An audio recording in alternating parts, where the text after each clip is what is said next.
পড়াশোনার জন্য যাদবপুরে একটা পিজিতে উঠেছিলাম। পিজিটা একদম সাধারণ, তেমন কোনো বিলাসিতা নেই, কিন্তু থাকার মতো ঠিকঠাক। ঘরটা ছোট, একটা বিছানা, একটা টেবিল আর মাথার উপর একখানা ফ্যান। প্রথম প্রথম সবকিছু ঠিকঠাক লাগছিল, কিন্তু কিছুদিন পর থেকেই অদ্ভুত কিছু টের পাচ্ছিলাম। রাতে শোয়ার সময় মাঝে মাঝেই মনে হতো যেন কেউ আমার দিকে এক দৃষ্টিতে তাকিয়ে আছে। শরীরে হঠাৎ হঠাৎ ব্যথা হতো, কখনো আঁচড়, কখনো দাগ দেখা যেত গায়ে, আর সব সময় একটা পচা গন্ধ। মনে হতো আশেপাশে কোথাও যেন একটা মৃতদেহ পড়ে পড়ছে। সবচেয়ে অদ্ভুত লাগতো ফ্যানটা। চলছিল ঠিকই, কিন্তু তার শব্দের মধ্যে যেন একটা গলা ভাঙা কান্নার আওয়াজ মিশে থাকত। একদিন গভীর রাতে ঘুম ভেঙে যায়, লোডশেডিং।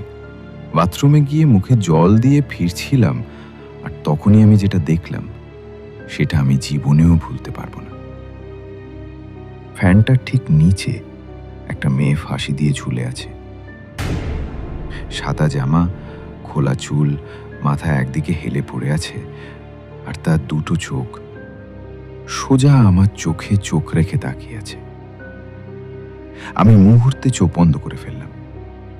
কিছুক্ষণ পর সাহস করে আবার তাকালাম।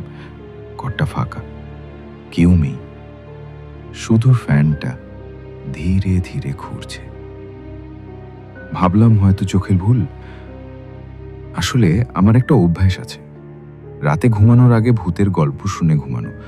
হয়তো সেগুলোরই প্রভাব। তবু একটা প্রশ্ন মাথার মধ্যে গেঁথে থাকলো। সকালে আর চুপ থাকতে পারলাম না। পিজি ওর পুরনো পরিচারিকাকে জিজ্ঞেস করলাম, এই ঘরটা নিয়ে কিছু জানেন? সে এক মুহূর্ত চুপ করে রইল, তারপর বলল, এই ঘরটা এক মেয়ের ছিল, খুব ভালো ছাত্রী ছিল সে, কিন্তু কেন জানি না একদিন এই ফ্যানেই গলায় দড়ি দিয়ে নিজের জীবন শেষ করে দেয়। আর কিছু বলতে পারিনি আমি। ব্যাগ গুছিয়ে সোজা বেরিয়ে গিয়েছিলাম পিজি থেকে। আজও রাতে ফ্যানের নিচে শুলে মনে পড়ে যায় সেই চোখের দৃষ্টি।